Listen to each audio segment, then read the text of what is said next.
Welcome to the latest episode of Branding the Experience. We discuss ways how we can create environments where employees actually want to come to work and customers want to keep coming back. Hi, I'm Ken Bader, your host for Branding the Experience.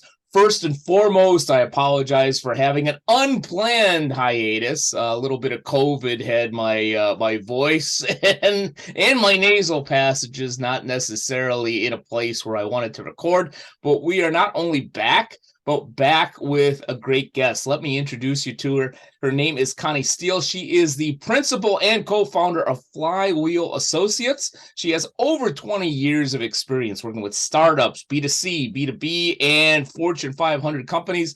I can go on and on about Connie, but let's just get her to the show. Connie, welcome to the show. Thanks so much for having me. Excited to be here. We're excited to have you. We had a great conversation before press and record. Let's see if we could do the same or bring it up. How about that? Sounds good. I'm ready to go. So, since it is a branding show, let's go there first in terms of why Flywheel Associates. I've heard that in different books. I think it might have been Good to Great and so forth. Why Flywheel? Why the name? Well, actually, it came from Good to Great. There you go. I knew I liked you. Fundamentally, to create that forward movement that we're all looking for never happens in a big bang. Even though I think people would like it to, in reality, it never does. And so you do have to start small. You do actually have to show that there's momentum versus having this big edict that, oh, we're now going to change to X, right? So until you actually start to demonstrate that consistently. That's easy for you to say.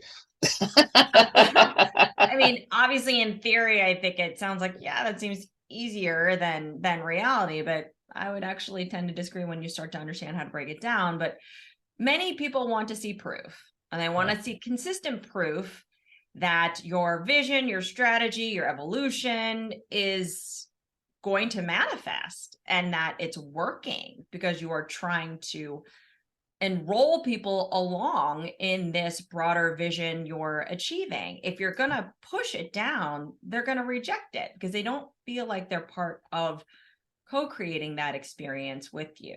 Now, you still need to have that clear strategy of why, but to realize anything requires you to test and learn and iterate to figure out what's the right fit, right? So you put a strategy down on paper, it's still a strategy. It's never real until you execute it. And that manifestation of the strategy will at its core align, but how it looks may be different. So the only way you do that is to build that flywheel, continually test and learn, and then it creates the momentum over time. Yeah, I love what you said there, especially in suggesting that strategy isn't just on paper. You have to get to execution.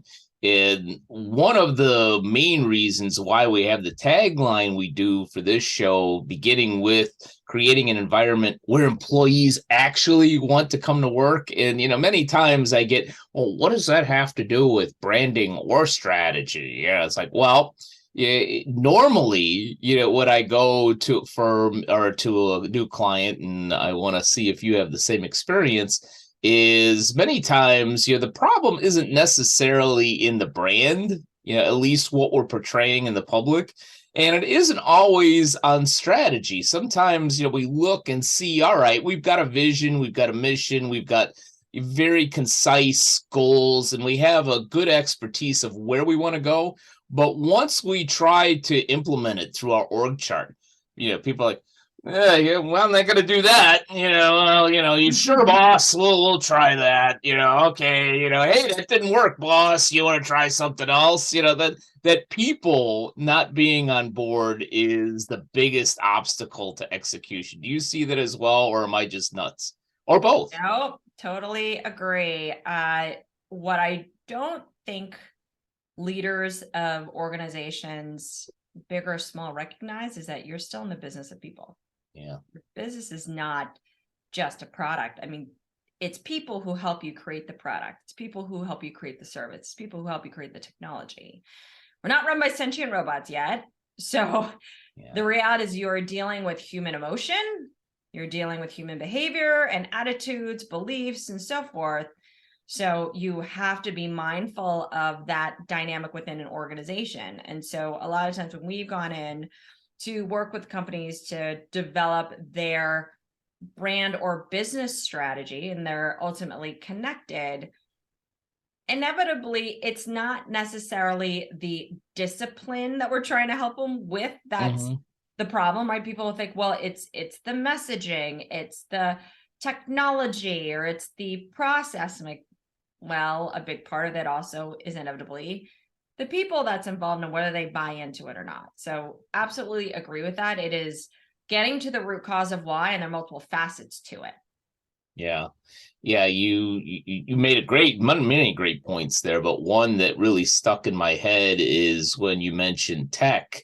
And I can't for the life of me, because this is not my line, but I can't remember I could see the individual's face, but I can't remember his name or his firm. If I remember it and anybody asks, I'll give him the credit because it's not mine, but it was brilliant.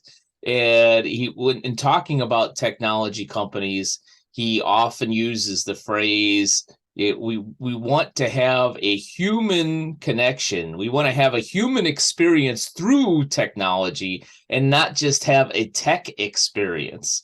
Yeah, do you see that as well? I mean, how do, from a strategic standpoint, when you are a high tech or you're leading with tech, how do you make that human connection, that brand experience with a customer or a client?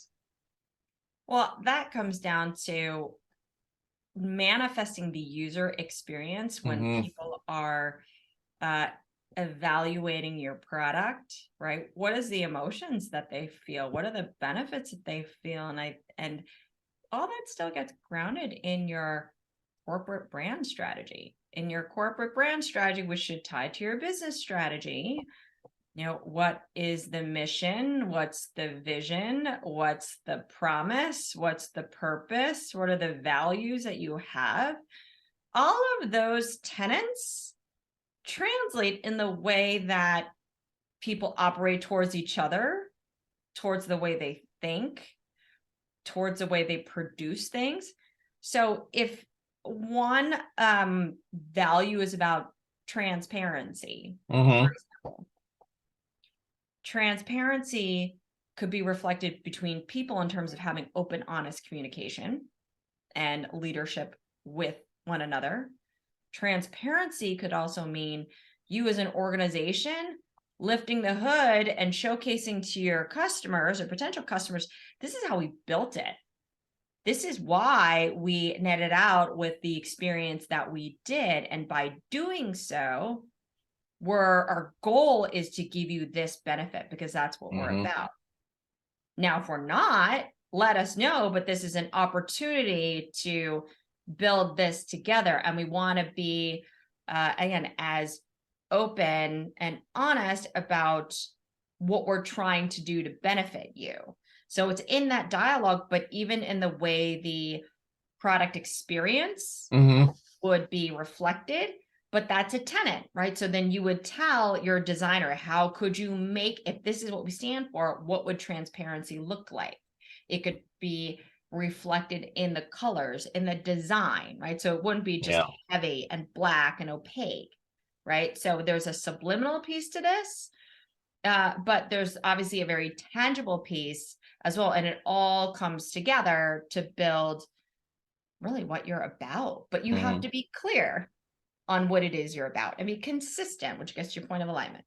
Mm-hmm. Exactly. I couldn't have said it better than I couldn't have said it better myself. Awesome job, Connie. What? Yeah, today, here is we're recording this fun conversation. It's sometime, I don't even know the date, February of 2023. Yeah, as you embark on working with new clients, or as I'm seeing, fortunately, some old clients that are becoming new clients again, what is one of the top one or two obstacles that you see in implementing brand strategy, where maybe we get it from a conceptual standpoint, but getting it out there, getting the execution is, as you alluded to, this is the speed bump or speed bumps that I see most often. That they don't even realize they have a brand problem. It's like it's like being an alcoholic, you know. You got to realize you got a problem before you can help yourself. I don't think they know they have a bigger brand problem, which is connected to what they want to be when they grow up. Like, Yeah. what do you want your company to be? What do you want your company to stand for? Is really the fundamental premise. And if you're not clear on what that is, and you assume that, oh, we have a messaging problem. So a lot of times we hear that, oh, our messaging isn't clear. Mm-hmm. That's why we're struggling to convey the value. I'm like, it's not your messaging. It's you don't know what you want to be. If you don't know what you want to be, of course your messaging isn't going to be clear, which means Right. the way you present yourself visually, verbally is not going to make any sense to anyone. So what is your business strategy first? What are you trying to do? Once, if that's not clear, then there's a much bigger issue there, but it is absolutely understanding what an organization is trying to do as a business. What do they want to be? How does that tie to then again, that unique positioning that they're trying to own in the marketplace? So it's getting to what differentiates you and why, and is your why, is it your approach, which Mm-hmm.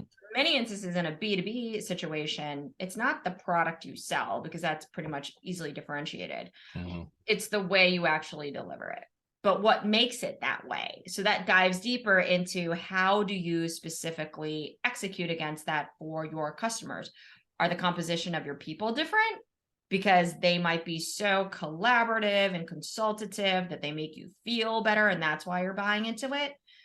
Is there a more streamlined process and efficient process that's different than other people? Mm-hmm. Maybe your product is different. Again, for some people, maybe it is, but you have to actually do the deep homework Mm-hmm. on all the things that make an organization the way that it is, and look for those patterns and see what the consistencies or inconsistencies are.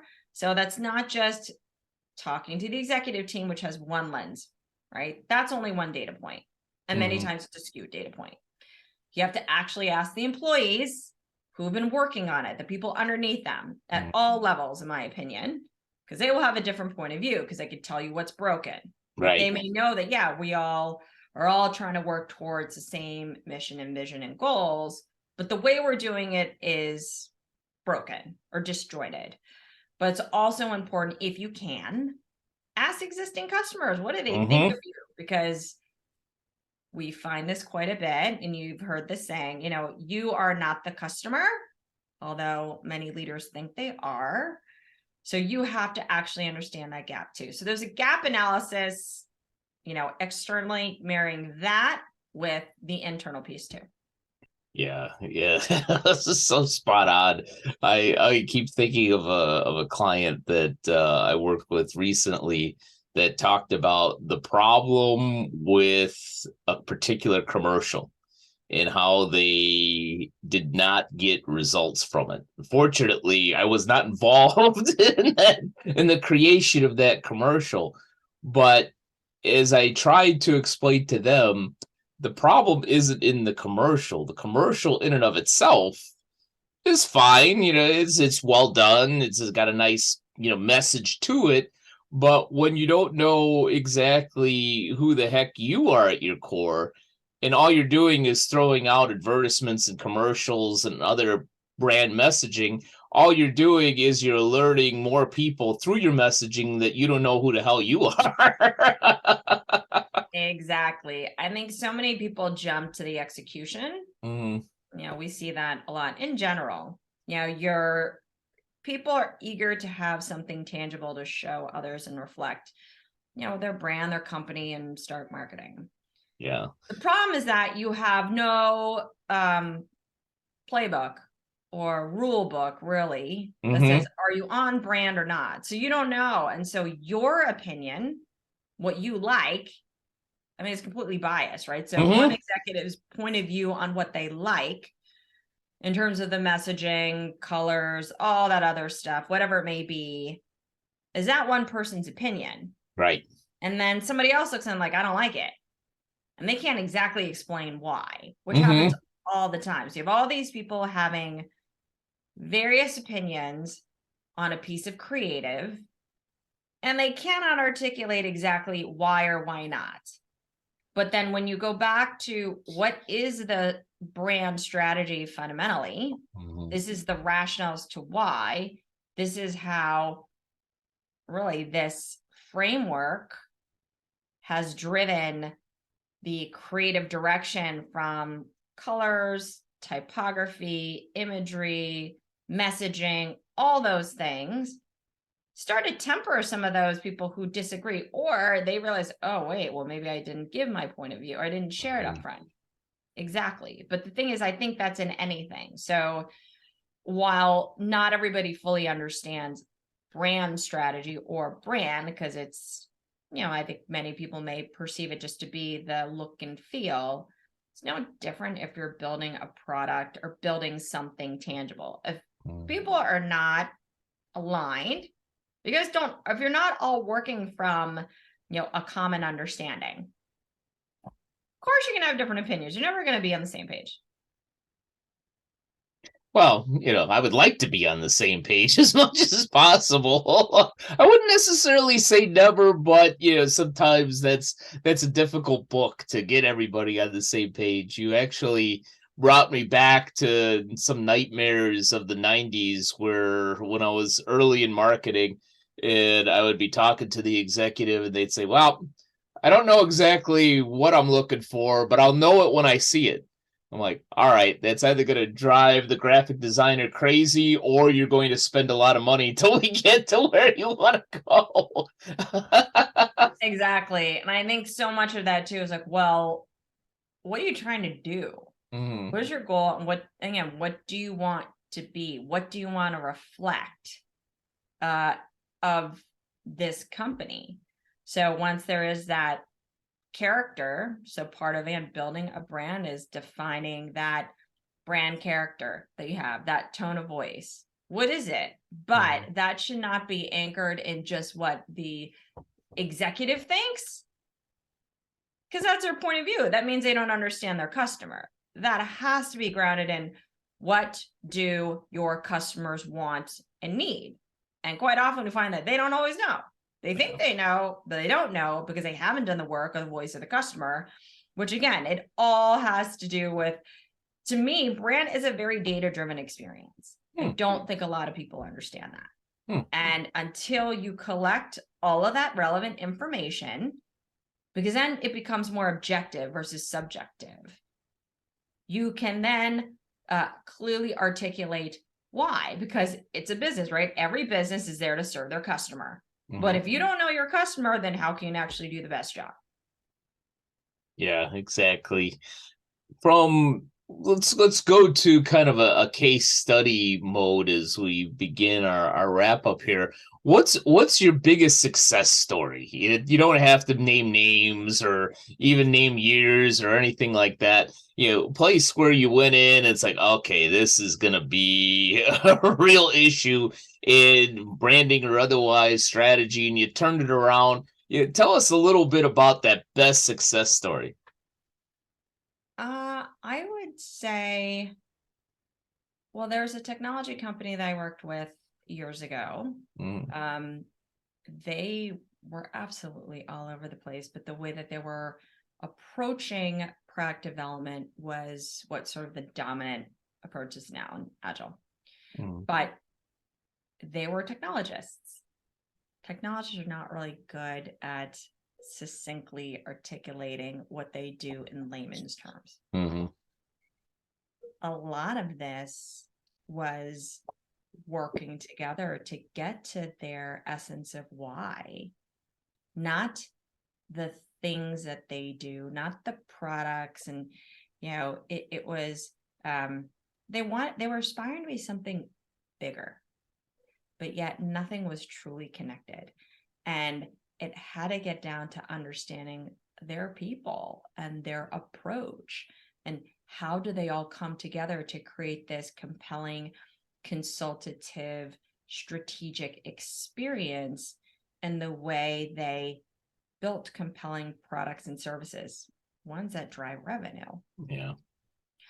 So to see where they were, where I think they were frustrated with different executions, they didn't understand the process at all. So we were educating them along the way.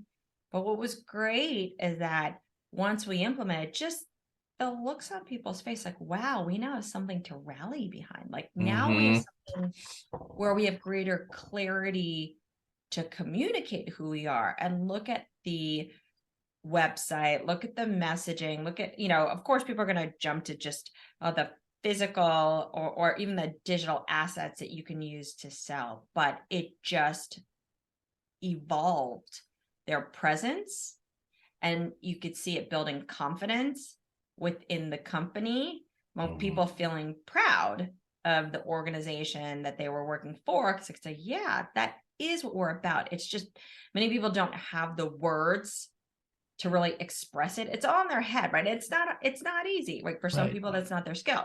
But being able to do that and then seeing the growth of the organization since then has been really great, and that they have continued to grow, and they have worked on incredible projects and so forth. But I think it's this shift from chaos and just feeling so frustrated to not knowing how to express what they're really about, to a level of clarity. We're like, this is so cool, and feeling like they all belong to something that's doing something bigger, right?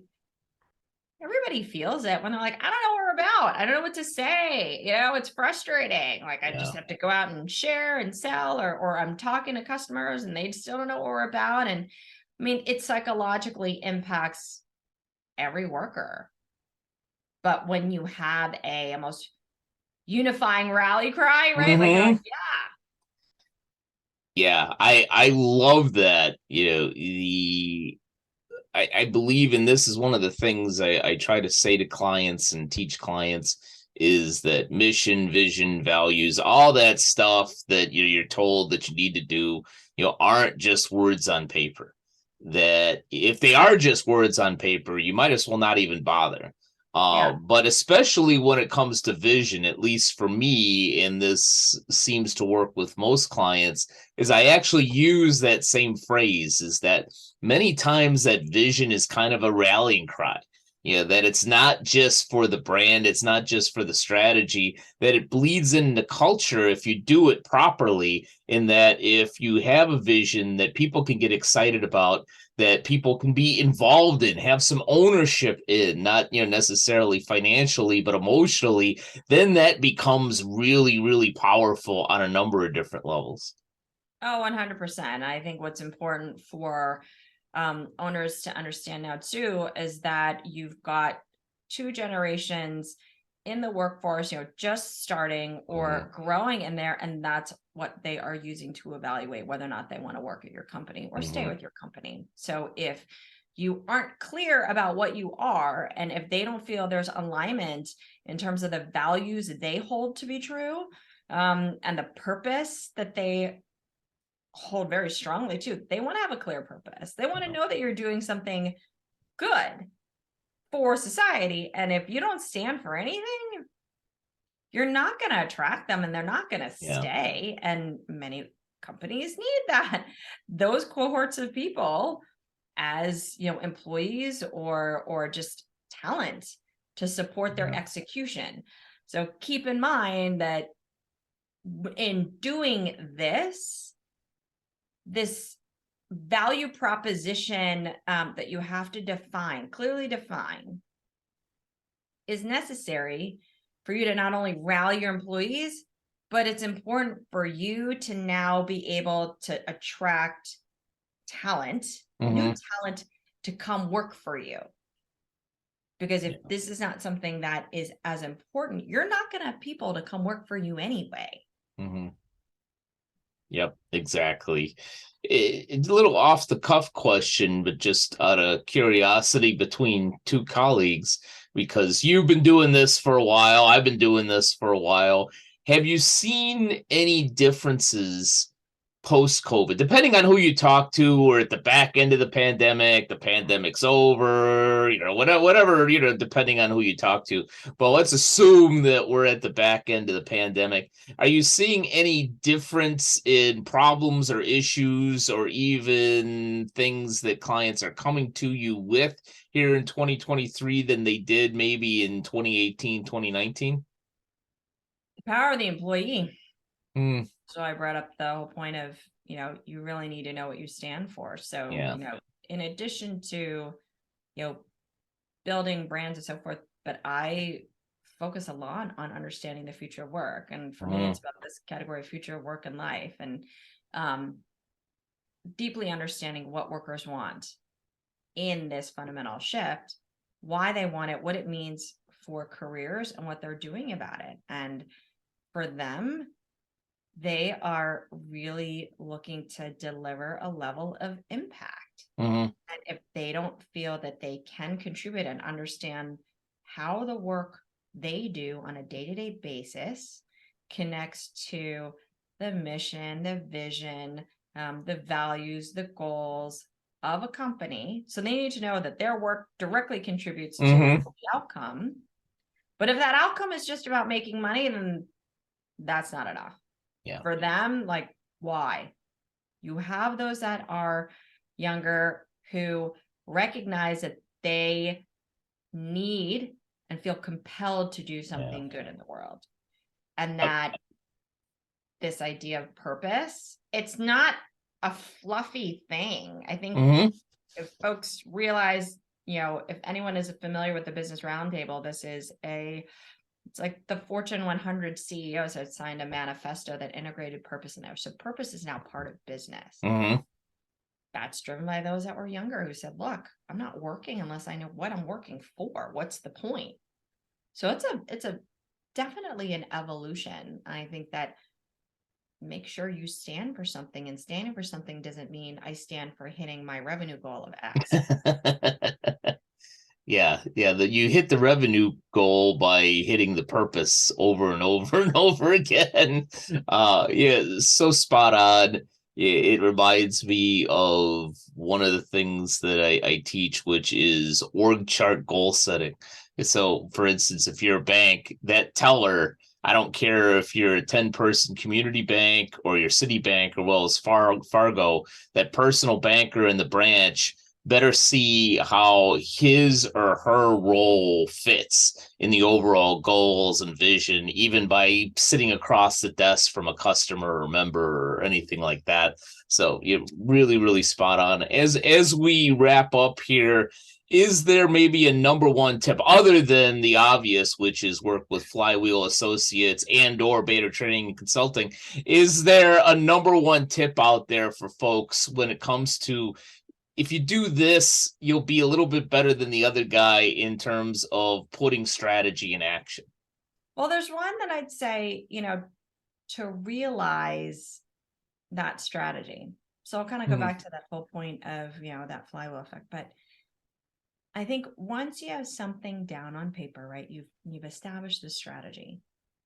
It's so important to break that down in its smaller parts, Mhm. right, to know how to execute. But don't forget that even if you do all of that, right, you lay it out and it looks so clear. If you do X, Y, and Z, there are people who have to do that. And there are people in which they may not feel comfortable, and they may push back, and they may not believe in how you're going about doing it. Make sure you ask why. What Mhm. is it? Because your job in terms of rolling out a brand is the need to constantly enroll people. Not everybody will be enrolled in the beginning. You will have people who are skeptical. But I think versus it being a top down edict, make sure it is top down, bottoms up, like you're co creating, but always ask for those people who are resisting.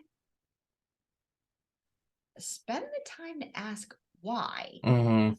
it may be something that you wouldn't even thought of in the execution of this. Maybe they do buy off on the general idea, but they're skeptical of how it's actually going to come to life, because they might have some knowledge of the way they're doing it now that they know it's going to create a roadblock in you being able to realize it. But I think versus it being, okay, now we have it, let's just go, and everybody just needs to do it. It doesn't matter. Like, I'm right. Just, I don't care. It's my way or the highway. Not in this new world of work. You Yeah. have to bring everyone on board. And then what is causing pause? What are you potentially fearful of? Why is that? That's change management. Mhm. So all this to build a brand requires you to do change management too. And you Yeah. can't forget that. Yeah. Well said. So for those folks out there that need a Flywheel Associates, that need some expertise and knowledge from Connie Steele, how best can they find you out there?